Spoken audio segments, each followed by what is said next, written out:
Welcome, everybody, to this week's episode of The Providers. This week is going to be a little bit different than any other show that we've done.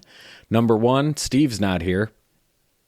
Number two, I've got my daughter, Callie, that's actually going to be hanging out here for the first few minutes of the podcast, and we're going to be telling a story about Callie's first deer hunt that happened this past week. And then we are actually going to get my wife here in the booth, and she is going to answer 5 quick questions that Steve, Matt, and I came up with about us as guys, about hunting, and about what it means to them as wives. And actually, when we were down in Ohio the first week in November, I was able to get Kendra to sit down with me, who's Matt's wife, and have her answer the same 5 questions. So we're going to hear how these answers are a little bit different from each other, maybe what's similar, and maybe how us as hunters can figure out ways to make our significant others maybe a little bit happier during deer season, or maybe some things that we can learn along the way to make home life as smooth as possible while we're trying to hit the woods as much as we humanly can. So this is going to be a fun episode. It's going to be family friendly, and hopefully you guys are going to enjoy this one. Nothing cures a troubled mind like leaving boot prints in the mud. As that crisp morning air stands up your neck of hair and your adrenaline starts to flood. When you're a provider, you understand the things the woods can do. How you can lose yourself in the things that you love, but you can find yourself in them too. Yeah, with a hard hunting, freeze a failing providers. Yeah, with a hard hunting, freeze a failing providers. Who doesn't love making a delicious meal for their family? Smoking at Smokers allow you to do just that. Simply set the settings and walk away, only to come back hours later to have a delicious meal waiting for you. Smoking at Smokers, when only the best will do.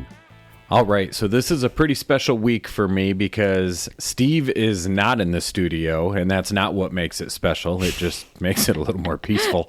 But it is the first time that I get a chance to throw one of my kids on the podcast. So I've got my daughter Callie with me. Callie, how you doing today? Good. How are you? Oh, good. So we had school today, and then now we're on long Thanksgiving break. So what better time to sit down with Dad to knock out a podcast about shooting your first deer, huh? Yeah. So a couple things have happened since the last podcast, because I'm sure you remember that we were all sitting down in the cabin in Ohio scheming how we were going to get all these kids on these Ohio deer. And basically what happened is about Monday, before we were supposed to go back down, I started feeling really crappy. I still don't know what I had. Got to the point my throat hurt really bad. Ended up going and getting some medication on like Wednesday, but just didn't want to risk, giving it to anybody else by going down there. So Callie and I had a conversation and decided it was going to be best if we hung here in Michigan. And since she had her new crossbow, we were gonna head out here. So I actually was getting messages from one of the landowners that have allowed me to hunt for years, but this year I actually haven't been on the property at all. And the reason being is I had 2 trail cameras set up on opposite sides of the property, and I had them in typically good travel areas, and I was literally getting pictures of maybe a single doe every 3-4 days. Well, come to find out, they get a hold of me, and they said, hey, we've got like 11 or 12 deer out in this cut bean field every single morning and every single evening that I had no idea about. If they wouldn't have told me about it, my cameras would not have told me that at all. So I took the ground blind out on Thursday and was able to brush it in. We had some we had some tall grass, didn't we, Callie? Like some really tall grass right next to the bean field, right? Yeah. And I thought it'd be a great spot for the blind. So imagine what we're basically dealing with is a 15-acre cut bean field. It hasn't been chisel plowed. So it's still, the remnants of the beans on the ground and the deer just hammering them. But in the middle of this field is a finger that comes out and penetrates about halfway into the field. So I wanted to get the ground blind brushed in to this tall grass out in this finger with the idea that when the deer come out, either from the swamp or the main bedding area, that hopefully eventually they'd work their way towards the center of the field and get us a shot. So I spent a lot of time getting this blind brushed in. It actually looked really sweet and was able to hide us really well. So Saturday rolls around. Callie's got, how many soccer games did you play? 2. 2 games on Saturday. And then we run home. She jumps in the shower to take her scent-free shower. I'm throwing stuff in the truck. And we finally get out about 3 o'clock. And basically all we got to do is sneak across this field and pop into this ground blind. So we made it, didn't we? Yeah. Had our orange on because it was Michigan firearm season and dressed in black other than that to be in the ground blind. And we get out there and we get the crossbow cocked. We get everything else kind of set, ready to go. She's going to be on my left. I'm going to be on the right. I think we did. What did we do? What did we do first? Do you remember? What was the thing I gave you with your hands to? Oh, it was like, was it from a milkweed plant? It was milkweed, yeah.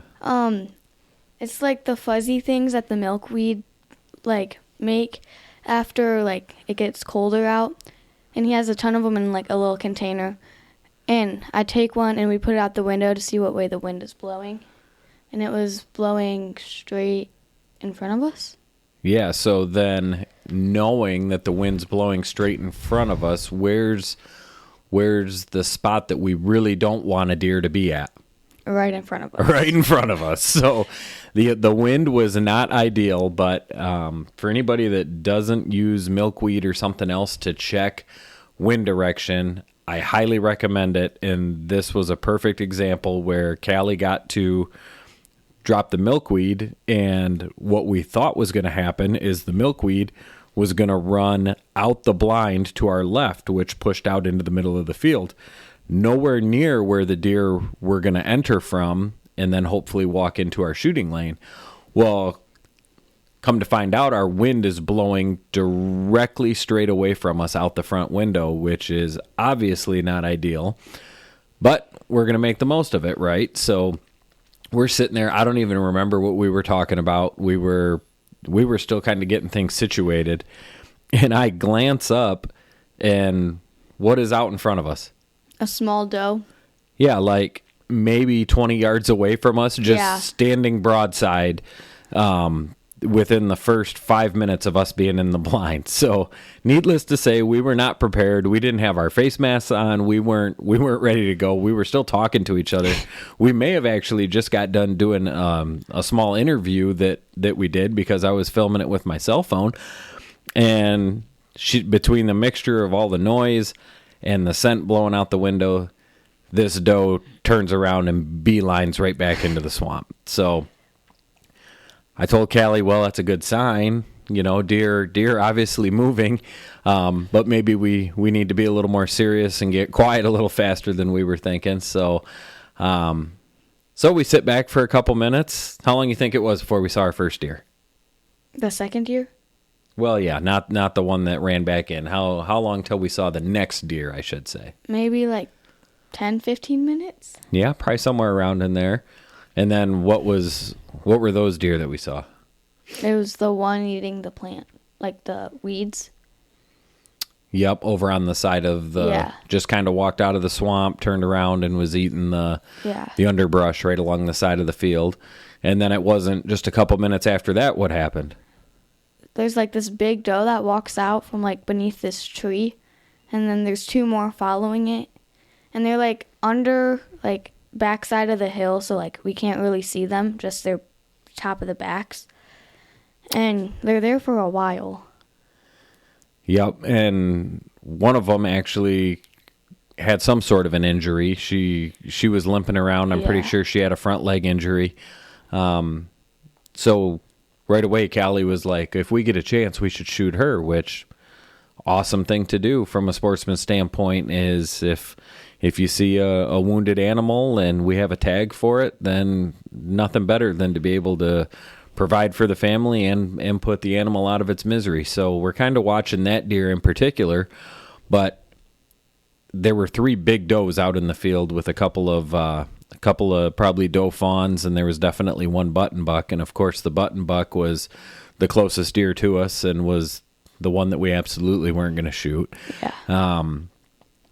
So the deer keep kind of eating. Like she said, there's a hill in front of us, and basically the way this worked is you could shoot 20 yards and you could shoot 30 yards, and that was just slightly uphill.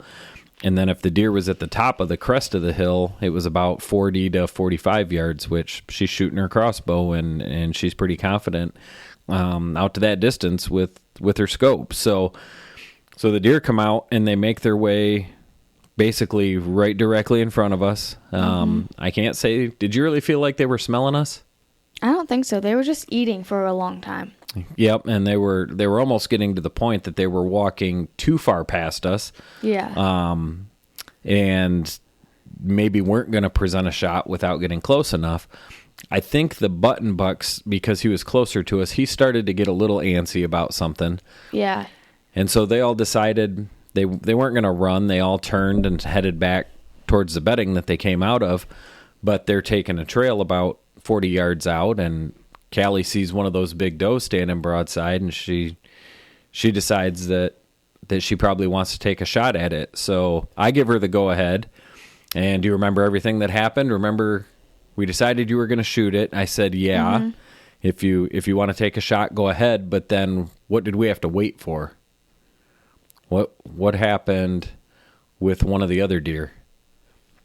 Walked in front of us. Yes. Like in front of the one I was shooting for. Yep. So we had a good learning lesson where Callie's looking through the scope and she's getting focused on the vitals of this doe that she wants to shoot and trying to remember the fact that there's another deer who's going to cut between us, so making sure that we didn't put our finger on the trigger too early because we don't want to accidentally shoot the wrong animal. Yeah. So we held off until that deer got by, right? Yeah, and then another one did the same thing. Yep, another one did the exact same thing. And so where did you aim at on this doe? And keep in mind, this doe is at 40 yards, slightly uphill. Yeah. And where are you aimed with your scope at this point? Like the back part of the shoulder blade. Okay. And then up a little bit. Okay, so basically like halfway up and down, would you guess? From the bottom of the deer to the top of the deer? Like stomach? Yeah, yep. Yeah, probably. So she gets it aimed. She squeezes the trigger.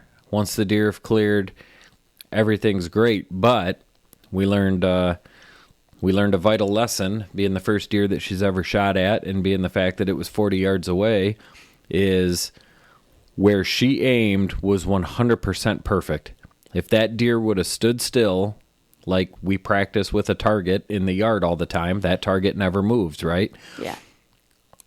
That arrow would have hit absolutely perfect. But what happened at 40 yards and the noise of the string is that deer did the typical drop. And when they drop, it gets low. It gets super low, right? Like yeah. She put her belly on the ground. So right before that arrow gets ready to hit her, she puts her stomach on the ground as she's getting ready to spin, which actually puts the crossbow bolt about 3 inches over the top of her back. And it's a clean miss. And that deer turns around and bolts. And what was going through your head at that point? Like right when she ducked, I go, well, since it's like my first deer that I've ever shot at, I didn't know if I hit her or not because I've never been with someone who has. And I didn't know like how loud it gets. And so my first question was, did I shoot her? And then when Dad said no, I was like, oh no. And then we got ready for the next bunch that walked in. Yeah, so they ran off. All those deer cleared the field on the shot. And it was still, I think it was barely 4 o'clock. It might not even been 4 o'clock. I think it was like right before. And we're looking at dark at 5:40. So I was like, hey, we got a lot of time left. We're going to recock this thing and we're going to sit here and see what happens. And I told you a lesson at that point. Mm-hmm. And I said that, what did I say about what kills a lot of deer? You remember the word I used? Curiosity. Curiosity. I told her at that point, I said I wouldn't be surprised if they pop back out because curiosity has killed a lot of deer. And what I have found, and I'm sure anybody who's hunted for any amount of time, is a deer can wind you, or a deer can pick you off while you're hunting, or a deer can sense that something's wrong, but there's something in their instincts that unless they're absolutely terrified, which if they're terrified, they're going to turn around and run. Mm-hmm. If they're not absolutely terrified and they just get startled, something in them makes them want to come back and figure out what that danger is. And what I have found is I have killed a lot of deer, especially a lot of does, who have probably picked me off prior, have blown at me, have smelled me, have seen me move or something, but they just can't make themselves leave. They have to try to figure out more. And that's why I say curiosity kills a lot of deer. Well, it wasn't 5 minutes later, and we've got a doe and a doe fawn walking right back out into the field. Was it one of the ones from before, you think? Yes, 100% it was one of the ones from before. And when she came out, though, was she looking at us this time? Yes. Yes. She was... Like right in the center of the blind. Yes. She came back out. She knew something was wrong. She knew there was something that wasn't natural in her area. And she came out and stared directly at us in that blind and blew and stomped her foot. And she'd go 20 yards and she'd blow and she'd stomp her foot and she'd dance around and she'd look at us and she'd look at us. And Callie's got the crossbow reloaded and we had a shooting lane out the left window and we had a shooting lane out the front of the blind. And that doe would go all the way over to the left. She'd run over. And she'd stand there and she'd stomp. And Callie'd try to get the crossbow aimed out the left window. And then I'd be sitting there as Callie's trying to aim, and I'd say, wait, she's going to come back to the front. And I'll be darned if she didn't walk herself right back to the front of the blind again. And she'd blow and she'd stomp, but she'd be at a point where Callie couldn't shoot her. And she'd turn around and she'd go back out. This went on for like 20 minutes, didn't it? It was constant. And poor Callie is keeping her composure amazing because this is her first time ever doing this. Yeah. And you don't know if the deer's just going to run off forever or if it's going to stand around or what it's going to do. But you stayed really calm the whole time. And I was actually trying to record the whole thing. And eventually I just said, forget this. I got to put the phone down because I got to go into dad teaching mode here and work with you. And we talked our way through it, didn't we? Yeah. So we thought we were going to get a shot out the left window. She's stomping around. She turns around. She comes back to the front. And what happened? Okay, so like she's in the front of the window and she's like at the spot where I took the first shot at. And Yep. she's like looking right at us and she's there for like a while. And so I'm like aiming, like looking through the scope, all this, making sure that it's in the right spot. And then like I asked if I could like shoot it to make sure that there's nothing else that was going to happen. And Dad goes, yeah, sure. And I hit the trigger and it like goes and we see fur fly and she just runs. Yeah, we saw lots of hair fly.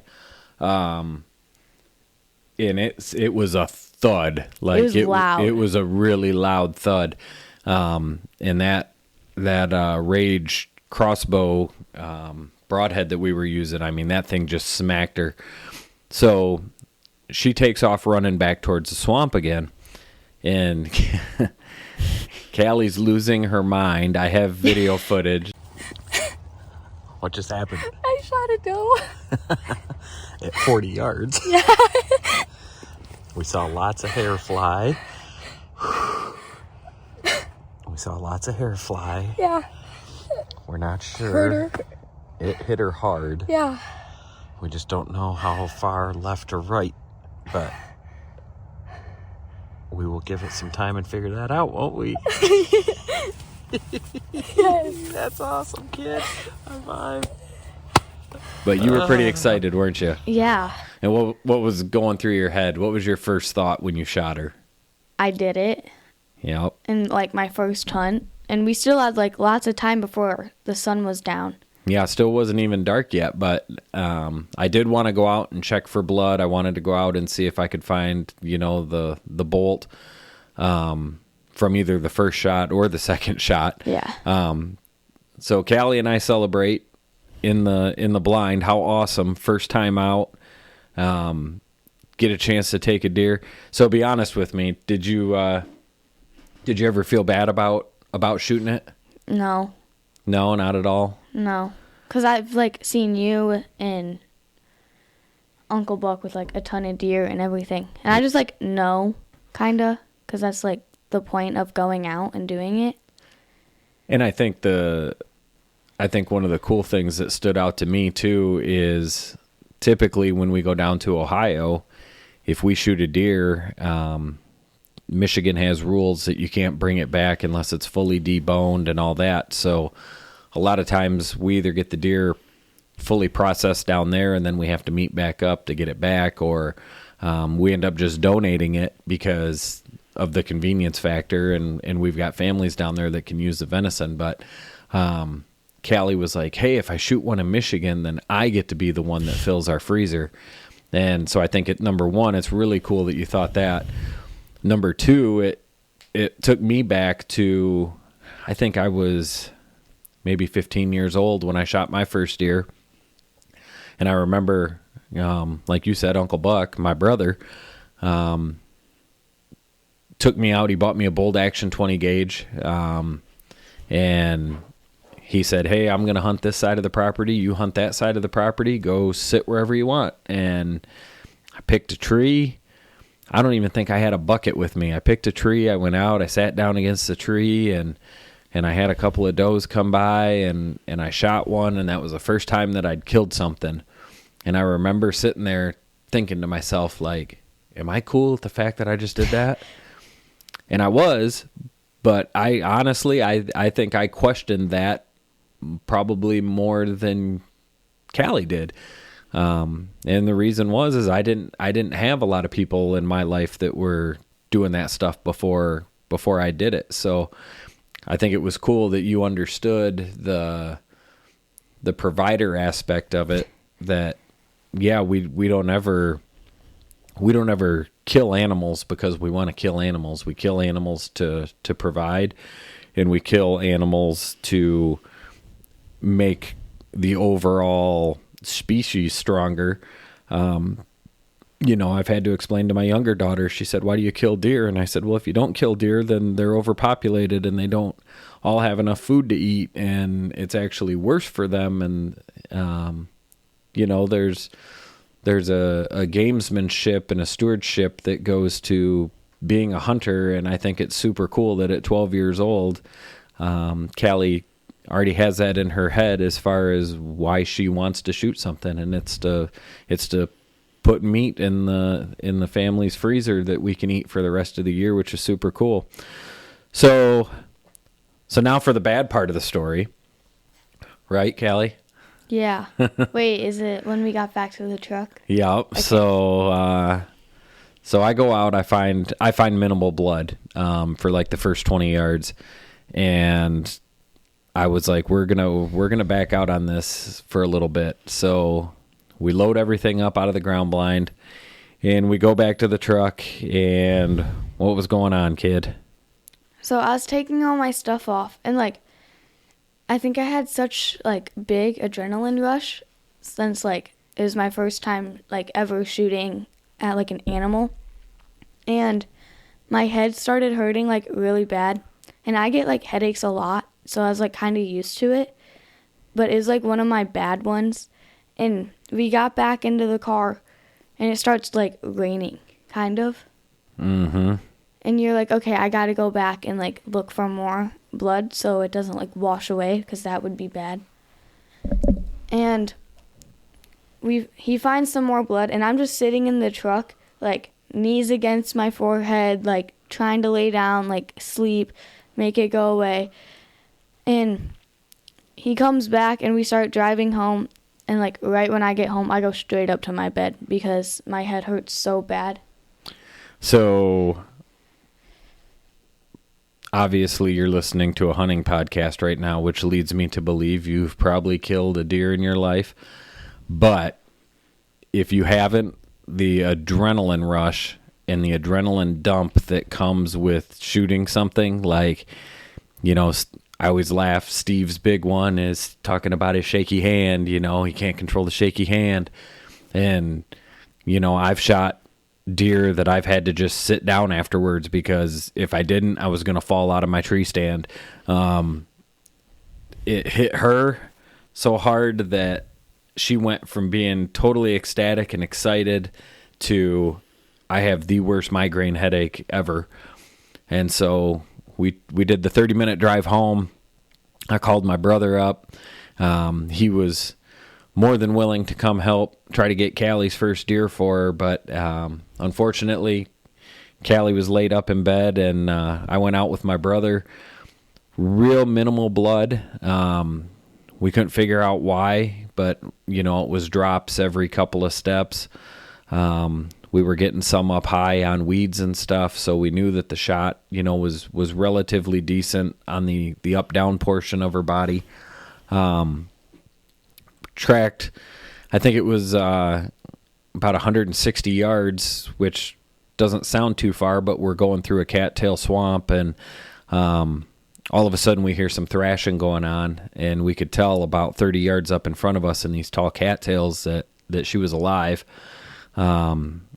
And we're trying to figure out what we're going to do about that. I was going to go back to my truck and grab a knife or my pistol or something and see if I could finish off this deer, and walked back out. My brother stayed with the flashlight towards the deer, and by the time I walked back to him, she was actually gone about 2.5 hours after Callie'd actually shot her. So it was good that we backed out.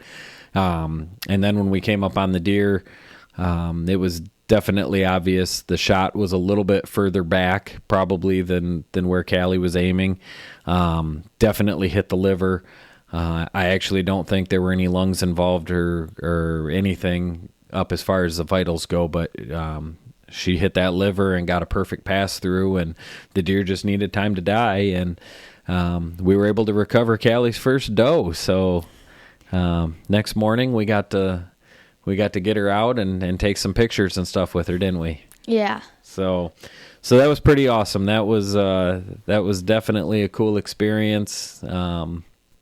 Bittersweet that we didn't make the trip down to Ohio this year, but maybe now that you've got one under your belt, you'll decide next year, and I'll be feeling a little bit better that hopefully we can get back down there with everybody else. So Steve and Sam went down to Ohio. Not the normal trip that they have. Jay from down there had his daughter Brooklyn out in the stand. I don't think they had a lot of action. So the Ohio youth hunt was a little bit of a bust. I'm sure they had a ton of fun while they were down there, but unfortunately there wasn't a lot of deer killing going on. So we are just coming out of Thanksgiving weekend when this is released, and basically, you know, we're getting to the point the deer are getting back on food sources and stuff. So I'm still going to be out hunting now that Callie's got the freezer stocked up for us. Probably going to be kind of trophy buck only, but there are still good deer running around, and they're starting to hit back on these food sources. So, obviously you want to find your areas of heavier population of does and what they're trying to get to eat, both in the mornings and in the evenings, and typically that's where your bucks are going to follow too. So I'm still going to be out there. I know Steve's still got some Michigan tags, and we're gonna keep plugging away at this. But we're gonna cut this right now, and when we come back, we're actually going to have my wife Erica in the studio, and she is going to be answering 5 quick questions about hunting season and what it means to her. And I actually ran Matt from Ohio's wife Kendra through the ringer on this when we were down there for our Ohio hunt. And we're going to see what the 2 girls have to say as far as their 5 answers to these questions about us and what hunting season means to them. So we'll be right back after this commercial break. Smokin' It Smokers. Go to their website, smokinit.com, to check out one of the largest forums in the industry with recipes and tips on how to make the perfect barbecue. Who doesn't love making a delicious meal for their family? Smokin' It Smokers allow you to do just that. Simply set the settings and walk away, only to come back hours later to have a delicious meal waiting for you. Smokin' It Smokers, when only the best will do. All right, so Callie has been replaced. Her mother decided that it was time to get in the hot seat here. So I've got my wife Erica sitting across from me here in the studio. And back when we were down in Ohio, Matt, Steve, and I came up with a list of 5 questions that we thought would be funny to ask the wives, just to see what their answers are. I'd like to know the ratio of questions per person. As far as which one of us came up with them? Uh-huh. Oh, I don't even know. It was pretty even. It was pretty even, I think. There was a lot of agreement. Oh, there was a lot of agreement between us, and Kendra has already been run through this. Not on video, so Kendra's responses are going to be audio only, but we're going to see how Kendra and yours match up, and then we'll make sure we get Renee on this. Yes. On another episode. So, are you ready for the questions? Then we can talk a little bit afterwards, but I got to run you through questions. All right, let's do it. All right. First question. How long have we been together? You and me? Yeah. Oh, dear. This is not at all what I was expecting. Oh, see? I told you you're not going to get to know. Well, this has been a minute. So, we first started dating back when I was a senior in high school. Are we counting those moments? Yeah. Oh, dear. Okay. Well, so I was 18 at that moment. How old are you now? Oh, too old. But I'm going to say about 20 to 22 years. All right. And for a majority of that, I would say a decent majority, I hunted. Maybe not as much as... Oh, yeah, we should talk about that. Okay. I'm not sure... We're gonna. Am I diverting from the script too much? We're coming back to this because you answered the first question, great. So we can dive back into it. All right. Matt's wife Kendra, who I actually have sitting here with me right now while I'm down here on my hunt in Ohio, and the girls have no idea what these questions are that we are about to ask. But Kendra, are you ready for this? I guess so. All right. So first off, how long have you and Matt been together? We have been married 21 years. We met 21 years ago. We met on a blind date, married 4.5 months later, and 21 years later, here we are. And has Matt been hunting and fishing and all that through all of this time, or? No, when we first met, it was all about golf. So I learned how to golf because I wanted to be out on the golf course with him. We'd probably been married just about 2 years when he went hunting on Christmas Eve and got a doe, and he was hooked. And he tried to get me hooked on hunting, and I went out with him one time, and I decided it was going to be a thing that he was going to do with the guys. Oh, all right. And we appreciate that. Yeah, no problem. I will gladly hunt with Matt anytime. All right, so the second question. What is the best thing that your husband does for you during hunting season? Oh. I feel like the video is very important. There in has this to moment. be something. Kendra wasn't on video for this. I need the immediate facial reaction. This is Okay. teaching lessons as far as things that husbands do during hunting season that their wives appreciate. You are out doing a passion that you love. It's a hobby that you work hard for, that I respect, and you are always great at asking about, can I go hunt tonight? Or can I go out in the morning? Do you want me to do something for the kids? So there's a little give and take. So I think that is respectable. Obviously, with the bottom line being, I want to fill the freezer for our family. And I think that is very respectable. All right.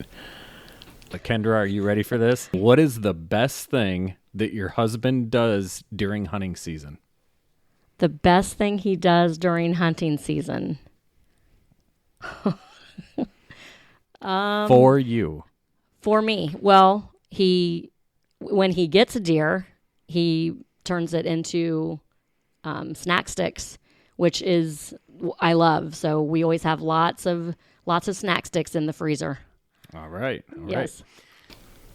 Third question. There's only 4. Oh, great. I Okay, lied. good. All right, There's good. only 4. What is your least favorite part about hunting season? I actually love the hobby. To me, it is a safe hobby because there are many other things you could be doing that I, don't respect or that I don't think are beneficial to the family for our core values. I think the hard part about hunting season is that it can be a very long season. And so a quarter of the year. Oh man, but that quarter of the year is all at once. And so that is hard. And so there are moments where, especially for us, like we're coming off of soccer season with our girls. And so that gets difficult because we're already kind of jockeying our schedules around. We don't see each other a lot during the give and take of who's taking which kid to what practice. And then all of a sudden we go right from that to hunting season. Hey, I'm out early in the morning, or I got to get out early in the afternoon. I'm not home till past dinner. And so that can get a little challenging. Yeah. And it goes for a long time, right? You have till January 1st. So you piggyback that from bow season to gun season to continuing bow season. I think it can be a long season. All right. Kendra, are you ready for this? What is your least favorite part about hunting season?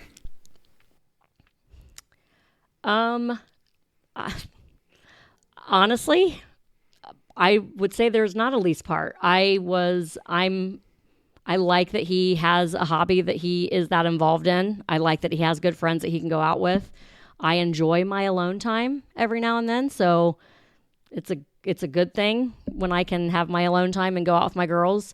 Probably the least favorite is when he comes home and says, I had a deer right in front of me, but I didn't shoot it. And I don't ever understand that. And that just happened. And that did just happen, which is why I thought about that, because I had a good shooter, or not, he won't say a shooter, but I had a good deer, but I just decided to pass, and that makes no sense to me. So. All right. What is the craziest thing that your husband does that involves hunting?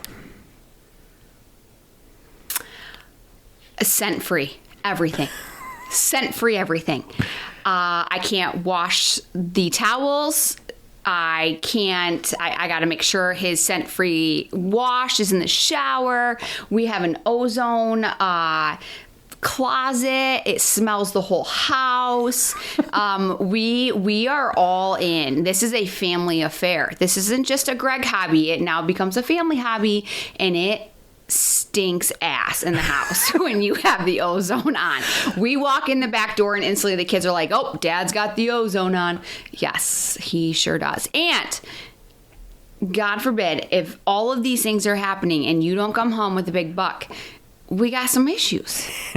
So what's funny is I can't remember. We're going to play what Kendra's response to that question was. But then as soon as we stopped recording, she goes, I should have brought up ozone. Oh, yes, girl. Yes.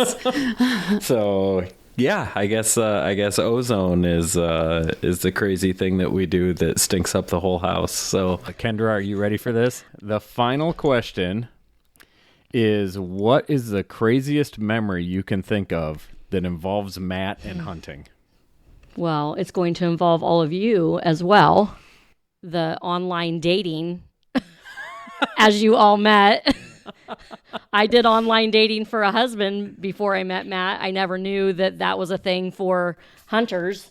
We didn't know that either. No. So that was definitely the craziest when he told me some guys he had talked online and they were going to come to the cabin. I just thought he had lost his mind. And now here we are 11 years later, sitting in your living room doing a podcast. Very thankful for your guys' friendship for him, for sure. Oh, that's awesome. So yeah, that's the 4 questions. But now beyond that, since I have you in front of a microphone, great.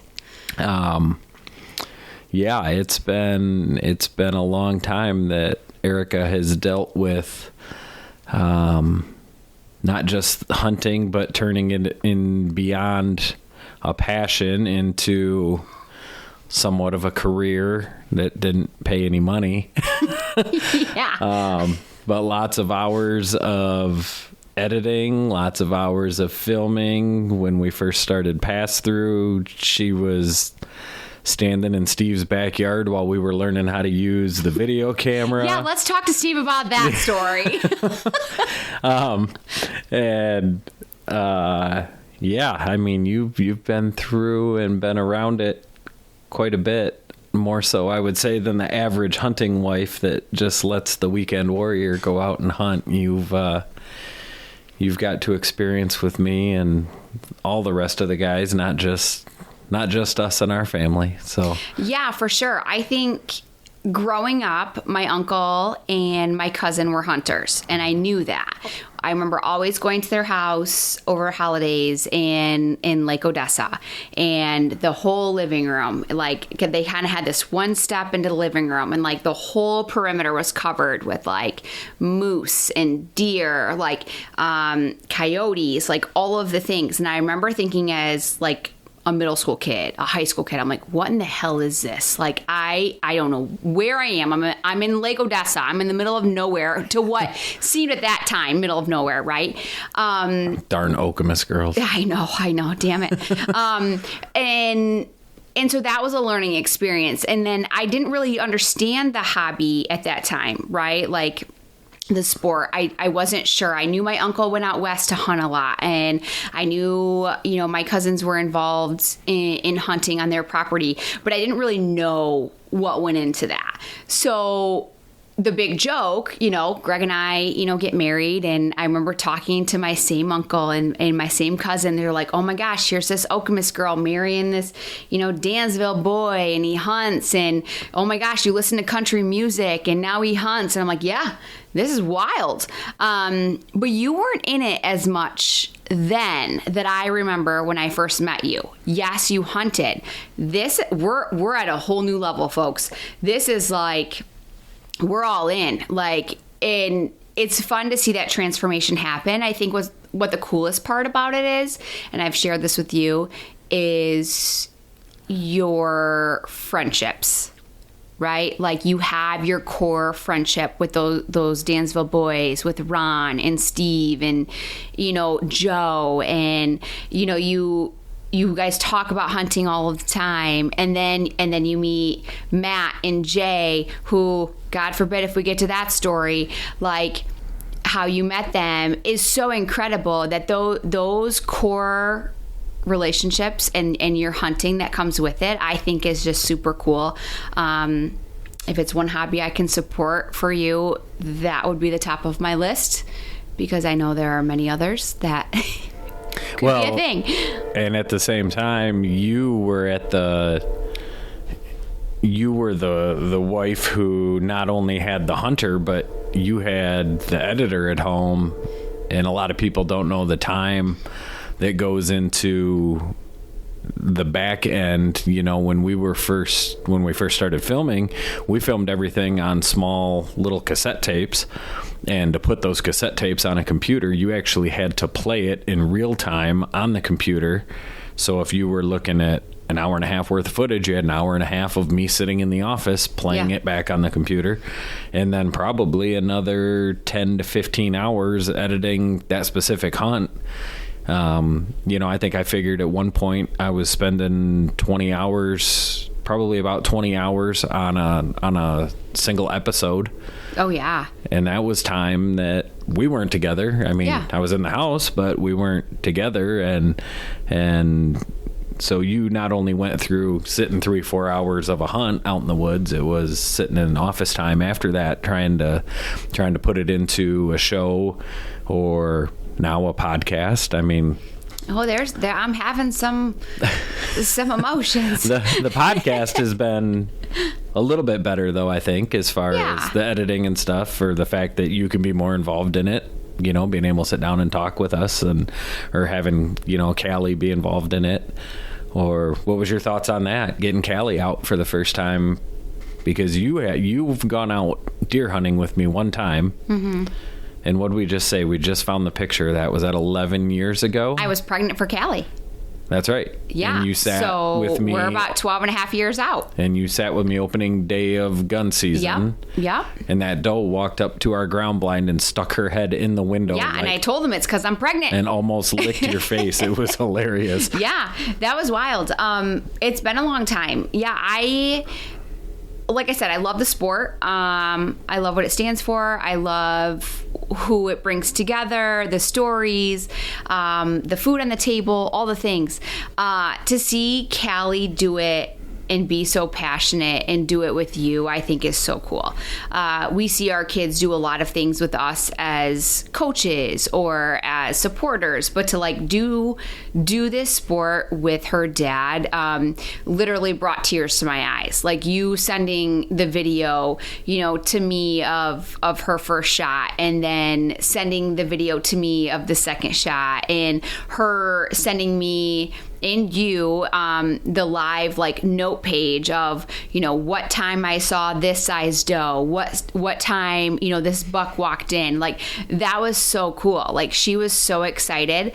Obviously the adrenaline kicked her booty a little bit, and you know, that just goes to show truly the emotions that go into the sport, that I was like, holy crap, this is like a real deal. I have never shot anything. I've never gone out to hunt with the purpose to shoot.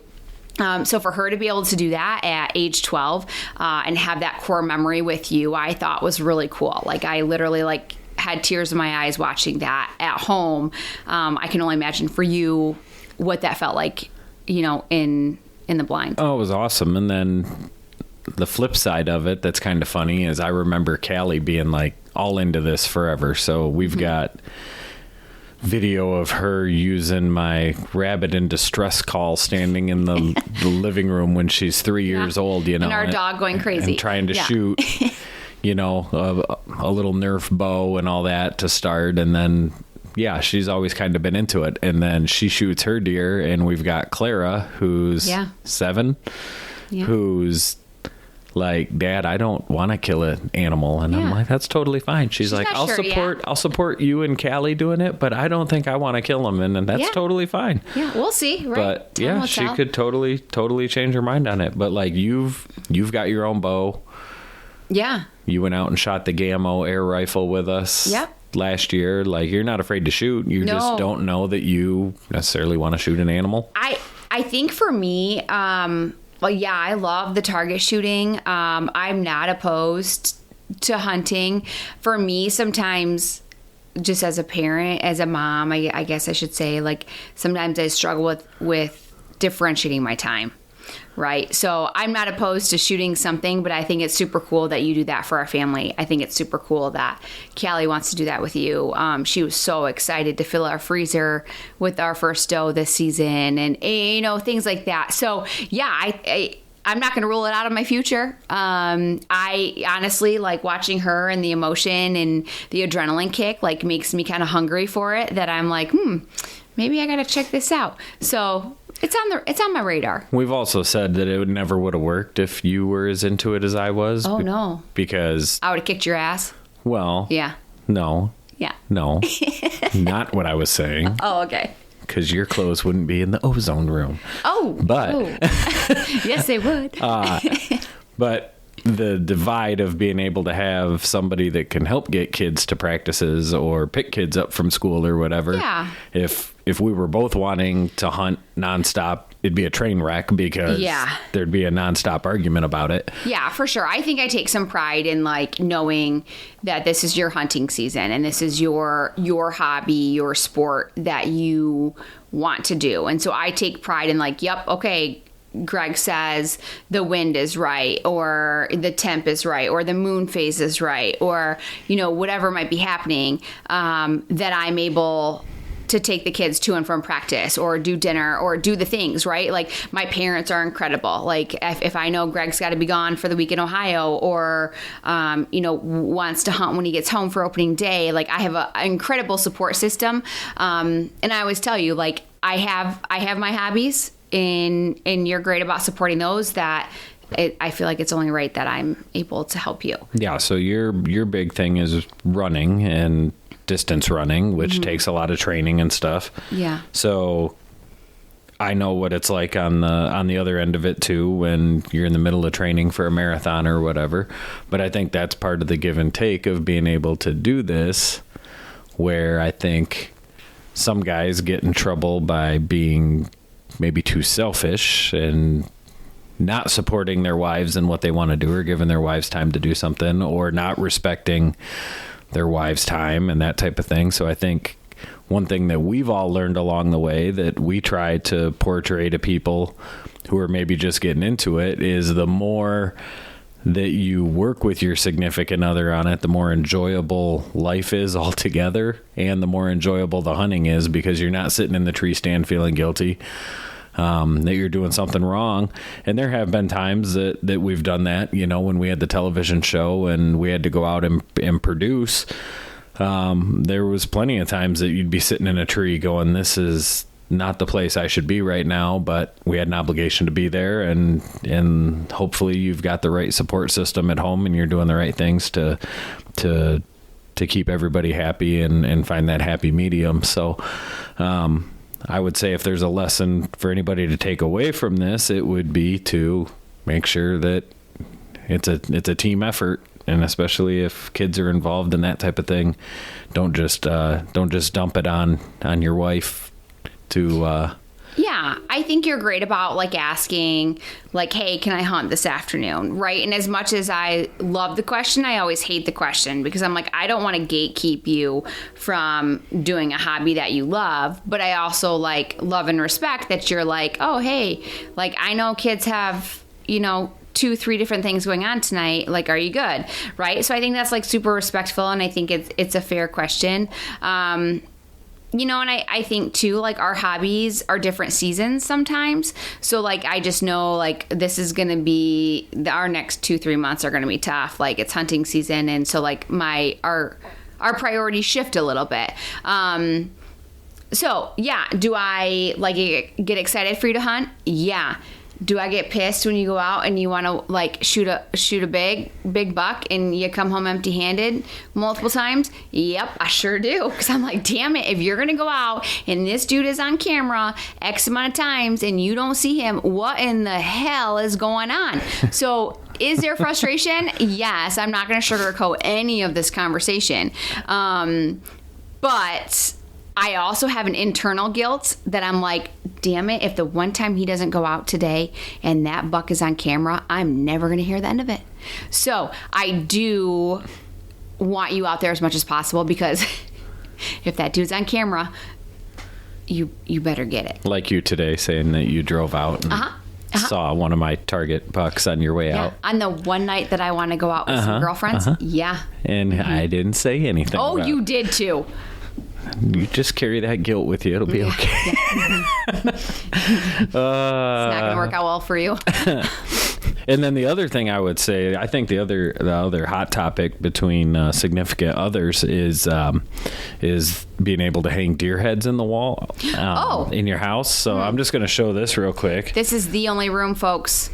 So The one and only room, and it's already full. So we built this house, and Erica's rule was that there were not going to be any deer heads on the wall in the new house. So one day when she left, I accidentally put a couple of holes in the wall that just happened to hold these deer. And then when she came home, I said, there's holes already there. We can't take them down now. So they've been there ever since. Been there ever since. And this is the only room. So if you shoot another big deer, one of these has to come down. We'll figure that part Which out. will be very unfortunate for you. But also, what is the last year of one of these up here? Let's go there. 2013. Oh, shit, No, folks. sorry. No, 2013. 2013 was my big one here in the middle. But then these two were both last year. That's my Ohio bow buck, followed by my Michigan gun buck. Okay. So, yes, there are a couple that were recent. So you're due. I am. You're due. But my point is if your wife says that you can't hang deer on the wall, what you do is wait for them to leave, and then you hang them on the wall. Okay. All right. Got it. Now I know your tactic. And then write in to theproviderspodcast@gmail.com and let us know how that worked out for you. Because your we back, would ladies. love to hear it. All right. Well, I think that is going to do it for this episode. As I just said, if you guys have any comments, questions, feel free to write into theproviderspodcast@gmail.com. You can check us out on Twitter, X, Instagram, Facebook. If you want to watch us, make sure you check us out on YouTube. We appreciate all your support. We appreciate Smoking It Smokers for being our sponsor. Make sure you guys are checking them out. They've got some deals going on before Christmas right now. You can find them at smokingit.com, or you can also find them on Amazon, which is cool. So we actually just smoked Thanksgiving turkey on our Smoking It Model 2. Turned out amazing. So make sure you guys check those out if you get a chance. We appreciate you guys hanging out this week. We will see you guys next time. Yeah.